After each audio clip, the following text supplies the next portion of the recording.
Hace poco triunfaba en internet un divertido vídeo en el cual unas amas de casa andaluzas, con el gracejo propio de la región, en vez de hablar sobre sus vecinas o el pescado, comentaban la prima del riesgo y veían la presa económica internacional. La verdad es que esto es una ironía, pero está en boca de todos la economía. Sin embargo, muchas veces hay una gran cantidad de términos que vemos cada día en las noticias, que leemos en los periódicos y que no llegamos a entender. Y para explicar todos estos términos y darnos unas lecciones básicas de economía bien escritas, amenas, divertidas, es para lo que se ha publicado Economía para andar por casa. Nos acompañan dos de sus autores, Pedro Pablo González e Ignacio Rodríguez, que han escrito esta obra junto con Carlos Rodríguez Brown y Olvido Macías. Pedro Pablo, José Ignacio, muchísimas gracias por venir a Periodista Digital a comentar esta obra. Muchas gracias a ti por invitarnos. Bueno, como decía, este libro es básicamente un ameno y completo manual de economía para quien no tenga suficientes conocimientos en la materia. ¿Creen ustedes que los españoles tienen un déficit de formación económica? Bueno, tanto como déficit de información económica, el déficit sobre todo tiene el Estado. No, de formación. Aparte. Es ironía. Es irónico, pero sí, siempre la economía es una ciencia que llamaban en el siglo XIX la ciencia lúgubre, ¿no? Una ciencia oscura, de escasa transparencia para el común de los mortales, ¿no? Y además casi siempre estaba asociada a personajes con aspecto triste y que te contaban cosas terribles y tal, ¿no? Pero eso no es así. O sea, ahora mismo, aunque estemos en una crisis terrible y bastante oscura, donde difícilmente se ve la luz, la economía, creo que sí que es interesante que la población sepa de economía. Churchill decía que es muy fácil gobernar a un pueblo que no supiera de economía, ¿no? Yo siempre me admiraba y he admirado muchísimo a los norteamericanos cuando discutían en las campañas electorales desde hace ya decenas de años, décadas atrás, discutían en las campañas electorales sobre el déficit público, ¿no? Cosa que aquí el concepto de déficit público no lo hemos empezado a tratar a nivel de la calle, del común de los mortales, hasta hace muy poquito, ¿no? Pero bueno, parafraseando a Churchill, creo que es más difícil de gobernar porque es más consciente de lo que se está haciendo a un pueblo que sepa de economía a un pueblo que no. De todas maneras, esto lo dijo Churchill, que como primer ministro fue muy bueno, pero como ministro de Hacienda fue un desastre, ¿no? Pero bueno. Es curioso porque los años pasan muy rápido. Es decir, parece que no nos hemos olvidado que ha habido una España antes de la crisis, en la cual nos hemos olvidado de todos los conceptos que ahora parece ser que a diario lo vemos, ¿no? Y recordemos que ahora el tan defenestrado Miguel Ángel Fernández Ordóñez es gobernador del Banco de España, cuando estaba frente al Banco de España, hace 4 años, quiero recordar, para el 2008, en el Congreso llegó a decir que era necesario hacer algún programa para que la ciudadanía supiera más de economía de lo que sabe. Igual que nos preocupamos que nuestros alumnos sepan inglés y que la población es necesario que sepa inglés, que supiese de economía. Y eso te hacía pensar que es real. Quizás por la evolución histórica desde nuestros padres, nuestros abuelos, con la dictadura, el comienzo de la democracia, parece ser que el Estado tenía que dar todo. No nos preocupábamos ni lo que gastaba ni lo que gastaba. Del Estado se convirtió en comunidades autónomas, se convirtió en ayuntamientos, y de golpe es como si de golpe todos nos despertamos y alguien dice, bueno, esto hay que pagarlo. Y de golpe decimos, no, esto ha sido esto, entonces buscamos. Y empieza a surgir una serie de terminología, de términos, que es lo que a la gente le empieza a chirriar, ¿no? De golpe le hablan de FROB y dicen, esto es que da dinero al Estado. Pues no, sí y no. Porque el FROB no solo es dar dinero, es también comprar acciones, es dar préstamos, es un sistema más complejo. Desde ahí hasta ¿qué hace el Banco de España? ¿Qué hace el Banco Central Europeo? ¿Por qué la Reserva Federal hace unas cosas? Pues porque la Reserva Federal de los Estados Unidos se fusionó en el siglo XIX con otros estados y crearon una nación que no es Europa, que no somos una nación, que somos una especie ni de confederación, somos la Unión Europea. Entonces todo esto afecta, y la economía afecta. Yo antes de hacer economía estuve en una feria internacional y es verdad lo que se dice. ¿Tú quieres saber qué sucede? Porque hay que recordar que hace 10 años hablamos del terrorismo internacional. Recordaréis, las Torres Gemelas, todo el mundo hablaba de Es muy sencillo, tú sigues al dólar. Como Siguiendo el dinero. Sigue el dinero. Entonces la economía era básica hasta para comprender la financiación internacional. Entonces eso nos hizo pensar y nos echamos a levantar la cabeza y dijimos, vamos a ver si explicamos, pero que no sea muy sesudo, que la gente lo pueda entender, que la gente lo lea y que incluso lo tenga como manual, que de golpe vea un término y diga, anda, ¿esto qué era? Y así ha surgido la idea de este libro. Aquí hay 196 preguntas, pero evidentemente son las que, bueno, es una selección que se ha hecho, pero evidentemente en economía, como en cualquier cosa de la vida, las preguntas son infinitas, ¿no? La verdad es que hay muchísimas preguntas que no están en el libro y hay muchísimas más respuestas que tampoco, ¿no? Porque es difícil contestar a todo, pero bueno, lo que es increíble es la velocidad de crucero que tiene la información económica en los últimos años, hasta el punto que no hay día que no sea portada de cualquier diario radiofónico, televisivo o de prensa, ¿no? De prensa escrita. Y como periodistas económicos, ¿cómo viven esto de que hace unos meses nadie había hablar de la prima de riesgo? Incluso puede ser que si alguien dijera, no, la prima de riesgo, pensaban, bueno, es la familia de un señor que se llama Riesgo, a que ahora prácticamente todo el mundo sepa cada día cómo está la prima. La prima de riesgo es el familiar ese que nadie quisiera tener cerca, ¿no? Y además no solamente es eso, sino que se ha quedado en casa y ha ido engordando y engordando de nuestras despensas, es decir, de nuestros ahorros. La prima de riesgo es una de las constantes más curiosas de esta crisis, ¿no? Aquí hemos descubierto términos como la subprime, ¿no? Que ya nadie se acuerda de ellas, pero hace 4 años estaba todos los días encima de la mesa, ¿no? La subprime, ¿no? Hipoteca subprime. Y ahora, bueno, pues después han pasado muchos otros términos por medio, ¿no? Y ahora estamos con la prima de riesgo, que no deja de ser eso, un familiar molesto que lamentablemente le tenemos que dar de comer todos los días, ¿no? Yo creo que la prima de riesgo se ha convertido en el invitado a la mesa por el mero hecho que es marca, nos guste o no nos guste, no solo cómo se puede conseguir dinero al Estado, sino el dinero que pueden conseguir las empresas. Teniendo una sociedad en la cual hay un paro que roza el 24 o 25, según si mires la EPA o mires, bueno, si es el paro es un 25%.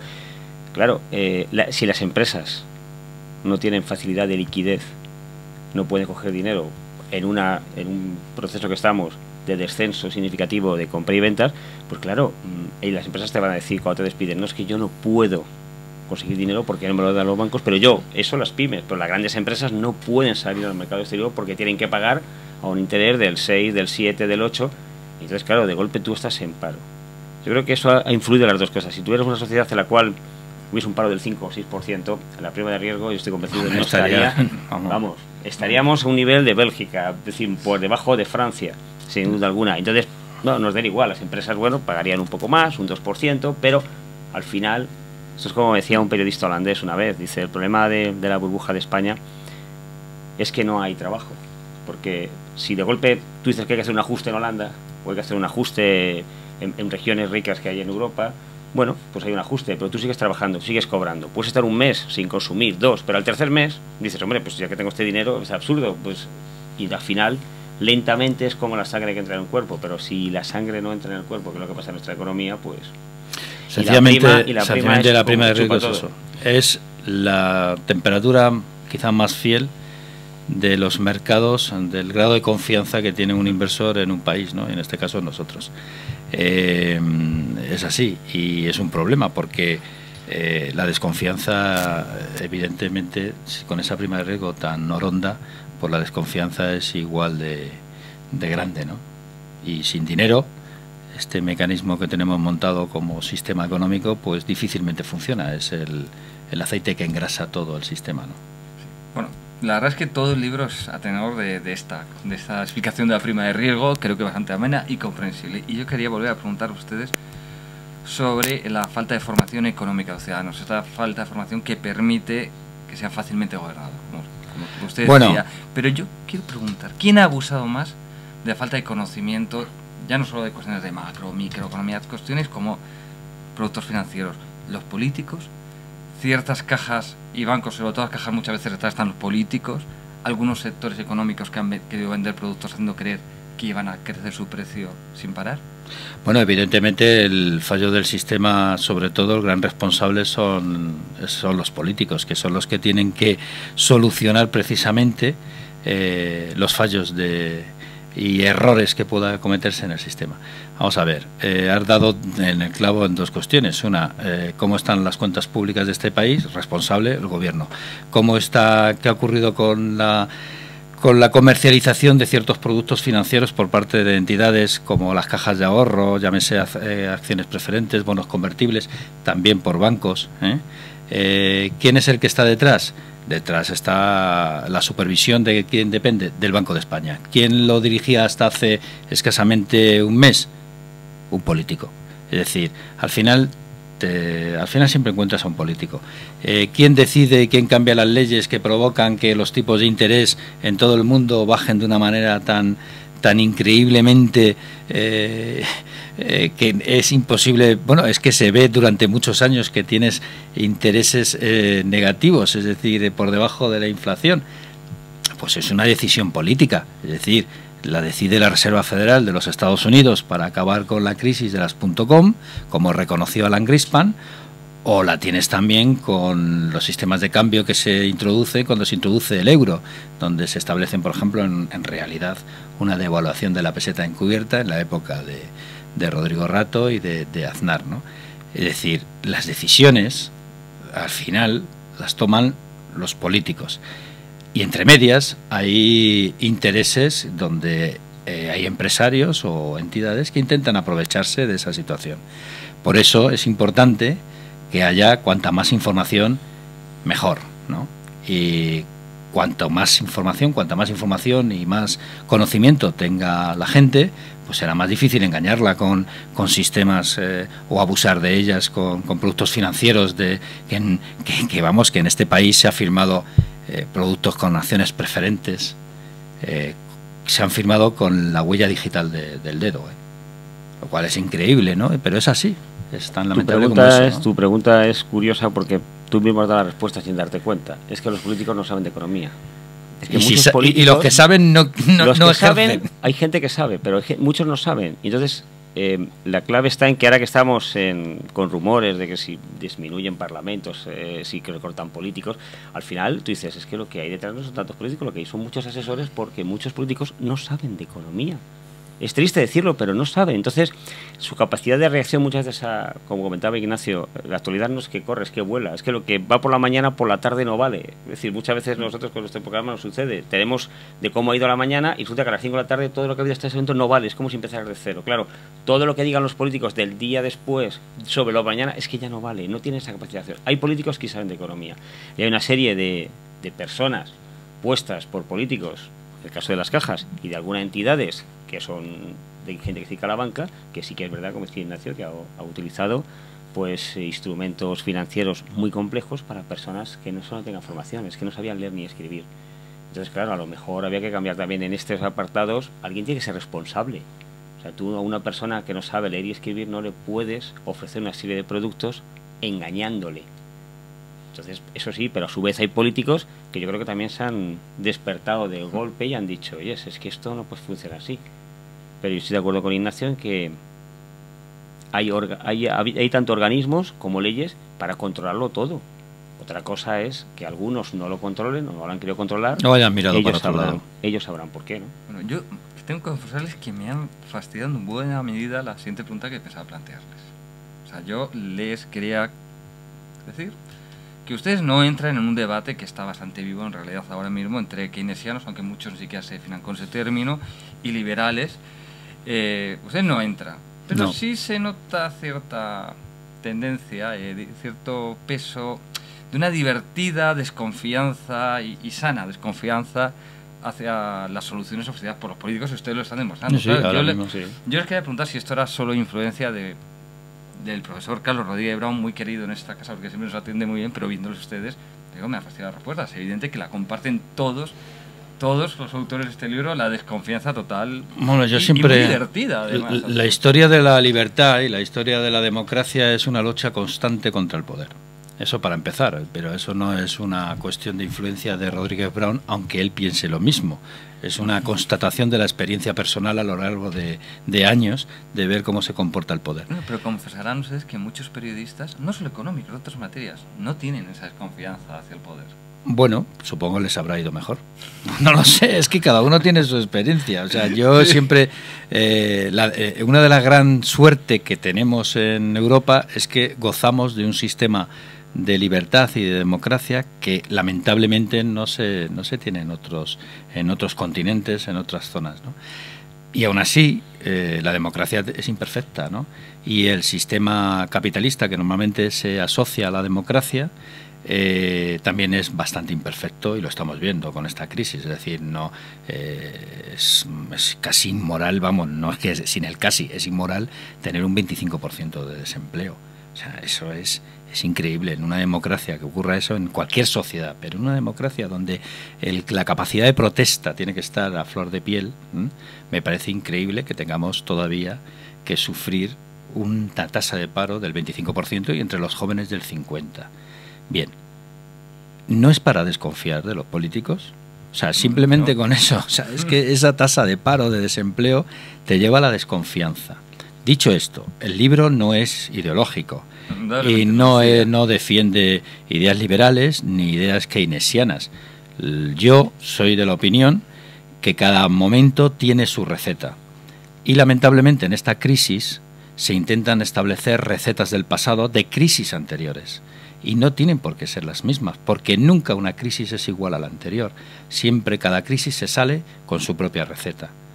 El libro es un libro donde intentas contestar preguntas muy directas, que no tienen por qué ser simples. Muchas veces las preguntas más directas son las más complicadas de contestar, pero no se intenta hacer un debate ideológico de ideologías o un debate de doctrinas económicas, porque creo que no era la labor, ni la función, ni el objetivo del libro. Lo que sucede es que también muchos periodistas acaban defendiendo una teoría, llamamos liberal, una teoría Claro. más proestatal, por llamarlo así, según en qué medio trabajen o según su sobre propio cuál es su convencimiento. ideología, ¿no? Claro. Entonces, eso sí se nota. Sobre todo se nota más en política. Yo creo que el problema también que ha habido es meter la política en la economía. No, mire ustedes hagan la política y dejen la economía. Decían en Italia, país donde en la época del pentapartito, donde había un gobierno cada día y medio y el del medio desaparecía, decían los empresarios y los sindicatos, no, deja a los políticos en Roma y dejas a nosotros que funcionemos, porque no va a ir mejor.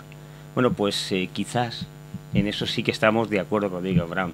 En otras cosas, yo te puedo asegurar que fuera de micrófono tenemos muchas más Bueno, broncas de y las dentro- que crees. y dentro del micrófono, porque ¿no? no estamos de acuerdo en teorías. Y yo creo que si Es alguien... normal, eso está bien. Carlos Alsina, que por ejemplo fue uno de los primeros en leer el libro, porque ha hecho el epílogo, decía, yo sé qué capítulo es escrito cada uno. Conociendo, sí. Hay algunas que me costaba, pero en otras, y a Rodríguez Brown lo sabe perfectamente. Sí, se le nota mucho. Dice, en cambio hay otras que digo, uy, esta no es de Rodríguez Brown. Entonces sabría él perfectamente. O sea, es decir, ahí tampoco ha habido que cada uno dijese su ideología Nadie. porque es distinta. Él es un catedrático de economía, obviamente, conoce todas las teorías. Nosotros, como Somos dicen algunos periodistas. tertulianos, pues estamos a pie de trinchera. Es distinto, ¿no? De todas maneras, también lo que dice Pedro Pablo indica muy bien lo que es Onda Cero. Los cuatro trabajamos en Onda Cero, y en Onda Cero pues cada uno piensa como buenamente puede, quiere, y bueno, y también se transmite en el libro, ¿no? Cada uno tiene una visión de la realidad, y con total honradez pues intentas transmitirla, ¿no? Les quería preguntar otra cuestión también sobre el libro que antes ya se ha apuntado. O sea, son 190 preguntas. ¿Por qué eligieron esas 190 preguntas sobre temas como formas de ahorro, consejos relativos a la vivienda, claves del sistema bancario, política monetaria, en fin? Las preguntas, ¿Cómo las se preguntas son eligen recogidas y muchas vienen de los mismos oyentes de la radio, sobre todo el programa de Carlos Herrera la recoge Olvido Macías.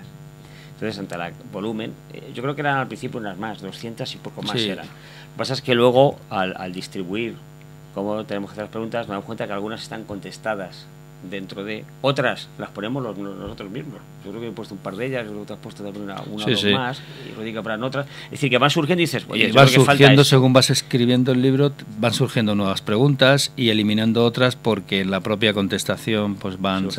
Pero la razón es esa, es una... vienen casi todas, vienen de los oyentes. Son de los oyentes, son ellos los que han marcado o han dicho tanto, sobre todo principalmente con el programa de Carlos Herrera, pero también en La Brújula. Las preguntas que hacen las personas que están... Oye, ¿qué es esto? Además, muchas veces hay... Porque la gente luego también es muy humilde, ¿no? Hay que decir, oye, mire, a lo mejor consideran...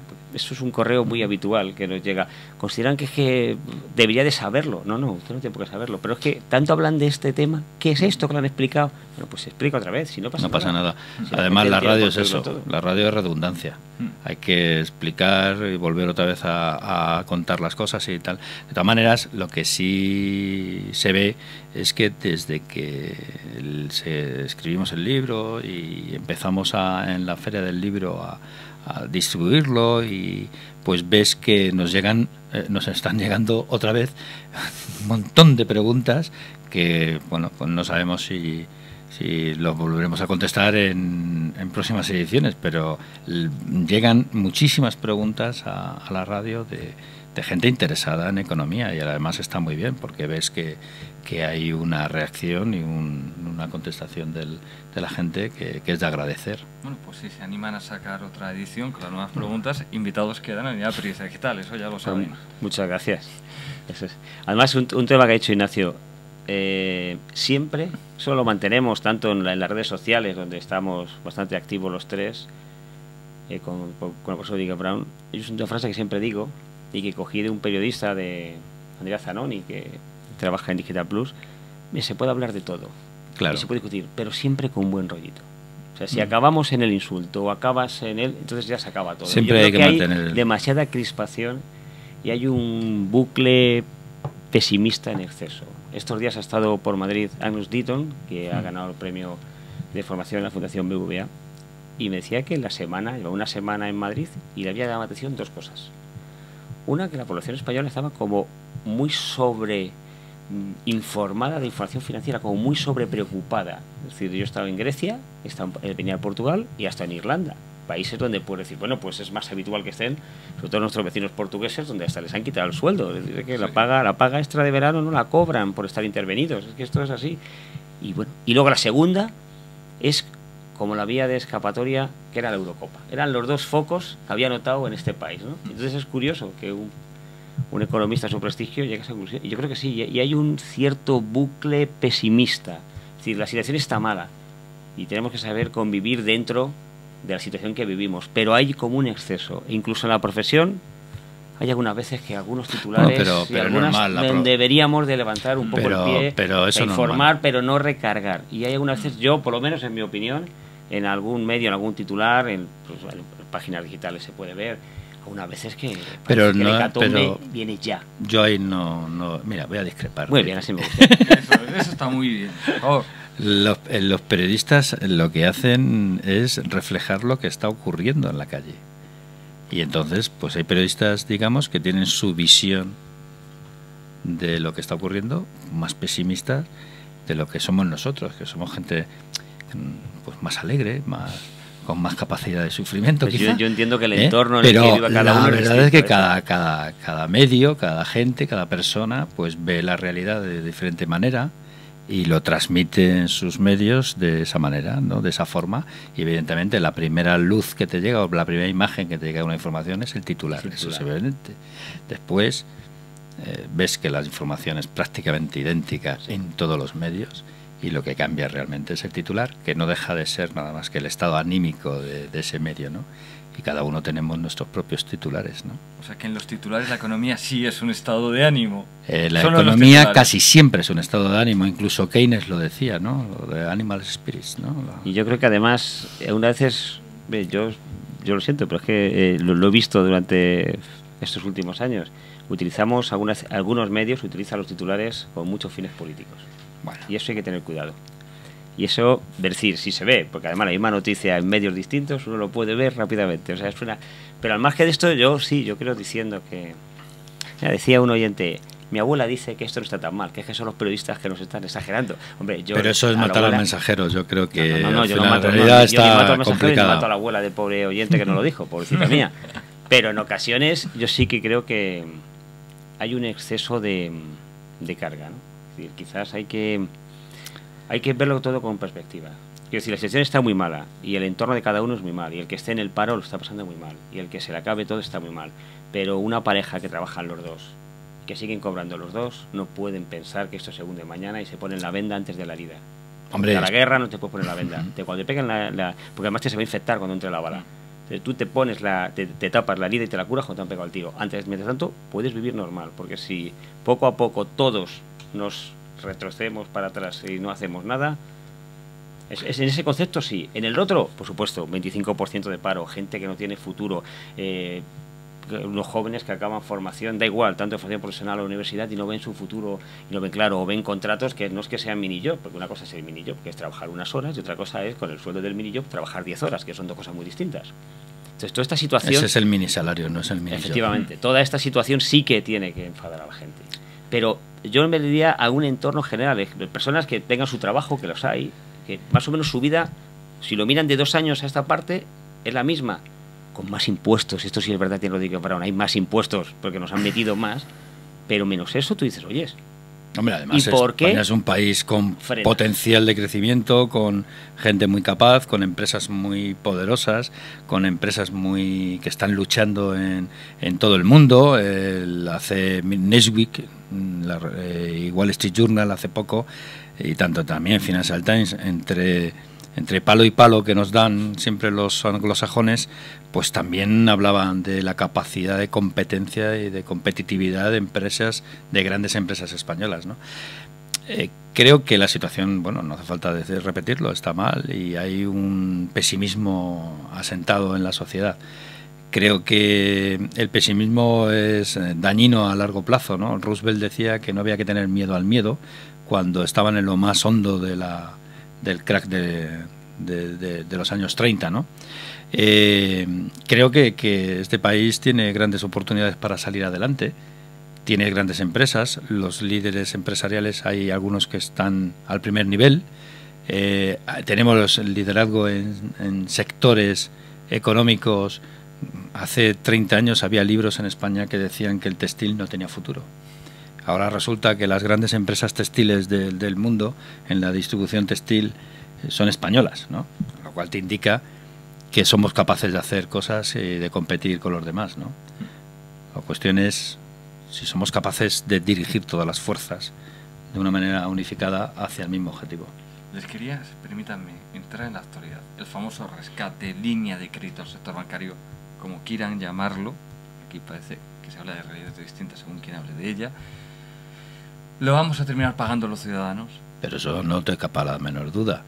Si los bancos no pagan el rescate bancario, pues el garante es el FROB, y el FROB no deja de ser una agencia pública. Conclusión, ese dinero que va a entrar al FROB y que el FROB distribuirá de 2 maneras, tiene 2 maneras para distribuirlo, una a través de bonos convertibles, que no deja de ser un préstamo con la posibilidad de convertirse en acciones si no se paga el préstamo. Pues si pagan el préstamo los bancos, pues no hay ningún problema, se revierte en el FROB y no tenemos coste. Pero la mayoría del dinero va a ir a 4 entidades financieras que no tienen capacidad de devolver el préstamo, es decir, que están nacionalizadas. Entonces la posibilidad de recuperar ese dinero, mientras lo vamos pagando a Europa, la posibilidad de recuperarlo es después sanear esas entidades y venderlas al mejor precio posible para sacar el dinero suficiente como para que no cueste al contribuyente.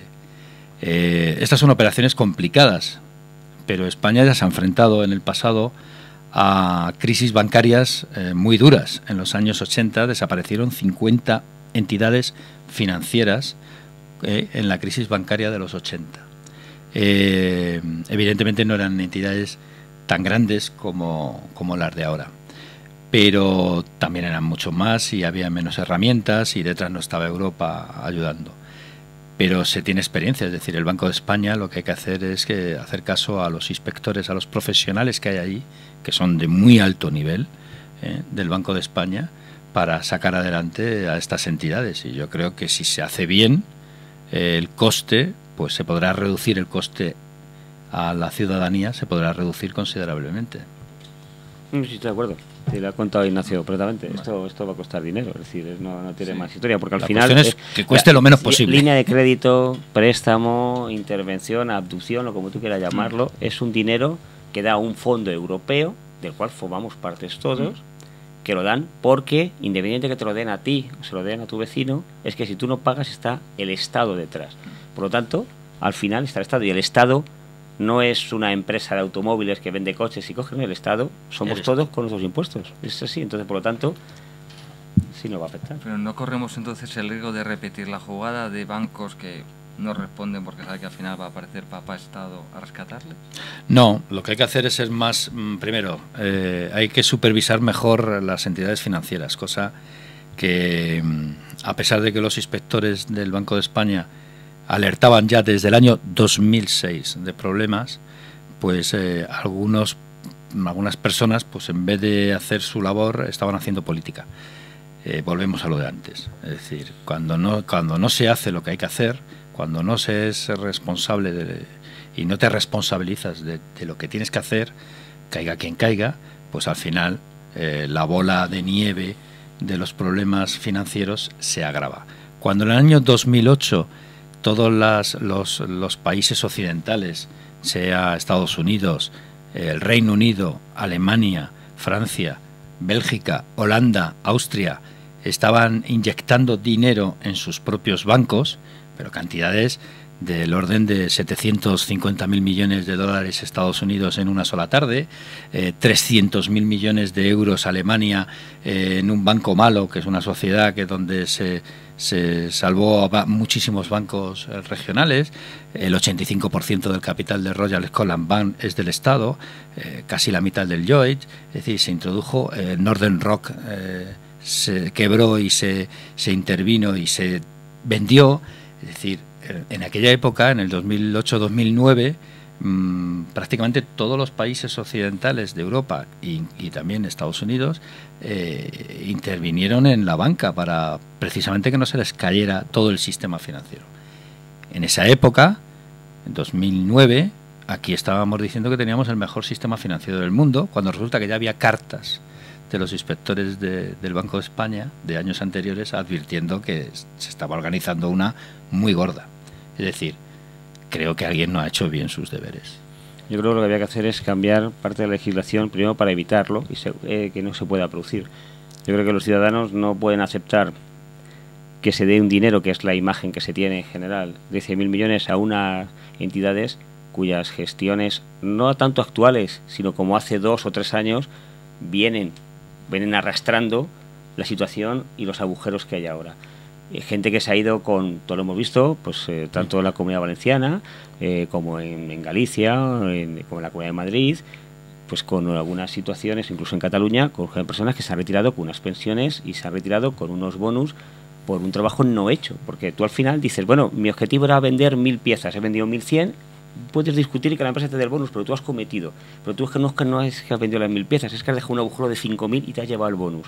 Y al final entra el FROB, entra dinero público para pagarte a ti ese bonus en vez de dinero que el tejido industrial, el tejido empresarial español necesitaría para sobrevivir, o necesitaría cualquier ciudadano, empresa, cualquier pyme, joven que saliese familia, para crear una empresa, como puede crear en California, que la puede crear en 24 horas, que aquí intentas crear una empresa y no se puede crear, es todo burocracia por un lado, burocracia por otro. Entonces había que crear algún sistema o cambiar alguna legislación para que penalmente respondieran, porque al final es muy triste, pero es que al final decían las abuelas que aquí, y lo vemos, muchos conductores lo sufren, que aquí todo el mundo hace lo que quiere, cuando de golpe aparece la Guardia Civil, todo el mundo frena, dice, cuidado que está la Guardia Civil. Entonces, ¿qué pasa? Que cuando te amenazan con el palo es cuando realmente dices, bueno, es que puede pasar algo, voy a hacerlo bien. Y luego, por favor, en algunas entidades que antes eran cajas, no se puede poner amigos. No se puede poner, tú vas a coger un préstamo con tu trabajo que has sacrificado para comprar una casa y no te dan el préstamo. Y a un amigo le das para hacer una macrourbanización en un sitio que es imposible de hacerlo y le has dado tal cantidad de millones que es imposible porque ese suelo ni vale el préstamo y empiezas a tener esos agujeros. Entonces, claro, eso alguien tiene que ser responsable. Ese dinero, o sea, el dinero no se ha evaporado.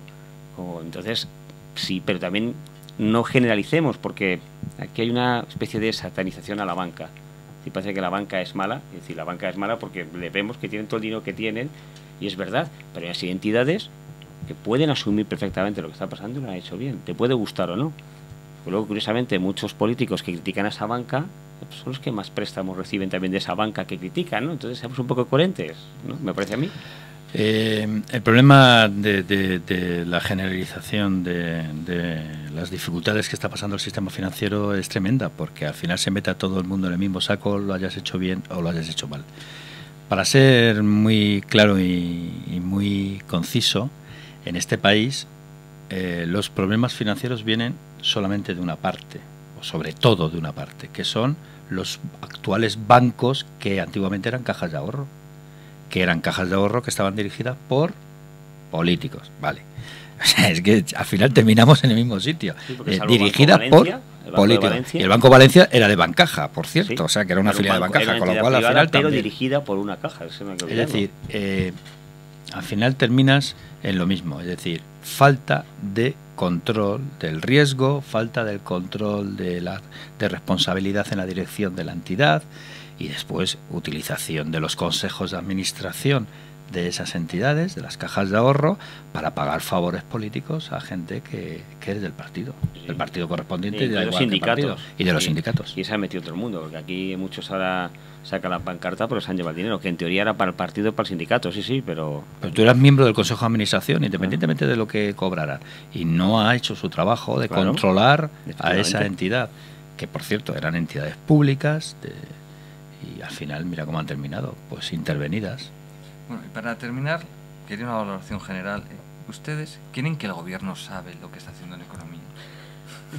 Bueno, pues depende de la hora.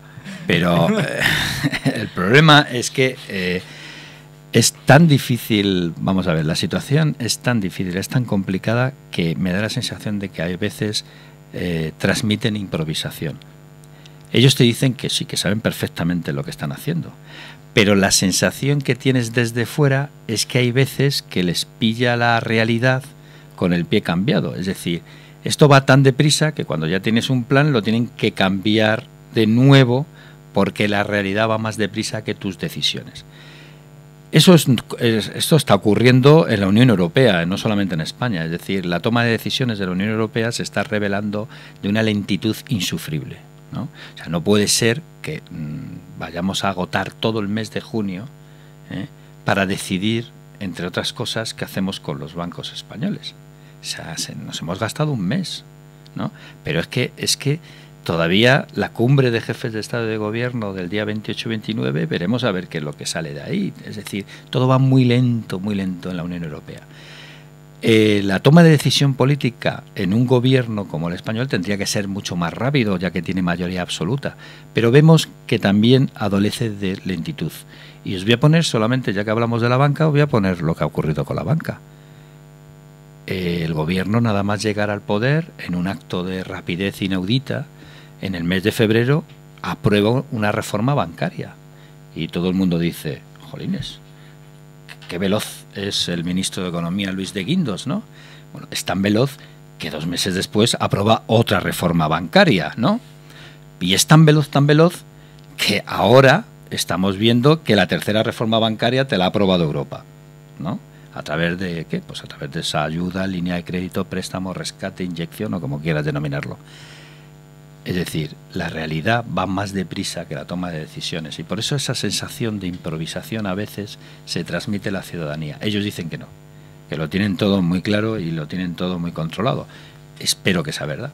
Dicen los periodistas de medios que no son afines al gobierno que cada uno va por su lado y que en los consejos de ministros hay discusiones más allá porque quién controla realmente la economía, eso lo saben los que están dentro. Pero yo creo que un problema que tiene este gobierno también lo tenía el anterior, a lo mejor porque somos latinos. No tenía ese problema y 5 más. Es que ahí debíamos de aprender un poco, ya sé que son ejemplos, un poco de personas que no caen muy bien ahora mismo, como es Merkel o como es hasta Putin en Rusia. Es decir, una sola voz y no eches ayudas. Es decir, el ministro de... Si estos son impuestos, el ministro de Hacienda. Que no me salga la ministra de Sanidad para defenderlo. No. Tú te callas, tú a lo tuyo. Eso lo hace muy bien Italia, por ejemplo. Si, por ejemplo, en Italia está bien hundida económicamente. O sea, pero literal, o sea, de crecimiento del 0,8. Ahora con el terremoto en la zona de la Emilia-Romagna, toda la región de la Toscana y de la Emilia-Romagna, que la conozco bastante bien, las pymes han quedado arrasadas. ¿Alguien ha visto que se castiga a Italia? Es que no, porque el gobierno es una sola voz. No hace falta que salga un secretario de Estado, no hace falta que salga la secretaria del partido, o que salga... No, tú dedícate a lo tuyo del partido, tú a lo tuyo de Sanidad, tú a lo tuyo de Fomento, esto lo llevo yo, presidente de gobierno, con mi ministro. Y si mi ministro dice algo, yo deberé, como presidente de gobierno, decirle algo. Lo que no puede ser es que, como dice Ignacio, es que a veces que va más deprisa, uno dice una cosa, luego se desdice del otro, el otro... Pero no, en Italia, por ejemplo, es el mejor ejemplo. Mario Monti, y son latinos, ¿eh? O sea, Mario no hay que irse a Alemania ahí. Mario Monti es ministro de Economía y primer ministro, ¿no? Presidente del Consejo de Ministros italiano. Bueno, en realidad sería algo muy parecido a lo de España, ¿no? Porque en España tenemos a Mariano Rajoy como presidente del gobierno y él va de vicepresidente económico, ¿no? Pues debería ser él que diga todo. Mario Monti, por ejemplo, habla muchísimo. Hace muchas comparecencias, da muchas explicaciones, tiene una alta presencia. ¿Y alguien sabe cómo se llama el ministro de Finanzas italiano? Porque la ministra del Trabajo salió famosamente cuando lloró, famosamente. Pero es eso. Es decir, él habla... conoce a los ministros. Y es una sola voz. Ya está. Hay una sola voz. Y entonces no entran en contradicciones, ni se les busca las cosquillas, y además es muy explicativo. La capacidad de profesor Monti... de dar su experiencia como profesor y tal, es muy explicativo. Y es curioso porque Italia, por ejemplo, tiene un 120% de deuda sobre su PIB. Como dice Pedro Pablo, su economía en el primer trimestre ha caído un menos 0,8%. Es la peor economía que hay. Las grandes reformas que se han anunciado están todavía en pañales, pero tienen una capacidad de explicación y de puesta en escena y de venta de lo que hacen muchísimo mejor y más eficiente que la nuestra. Sí. Pues bueno, con esto que ya uno se queda totalmente desolado. No te preocupes, de esta saldremos, seguro. Sí, esperemos que salgamos. Y si no conseguimos salir inmediatamente, por lo menos conseguiremos aprender un poquito más sobre economía de forma muy amena con su libro, con Economía para andar por casa. Así que Pedro Pablo, Ignacio, muchísimas gracias por haber venido a Periodista Digital. Muchas gracias a vosotros.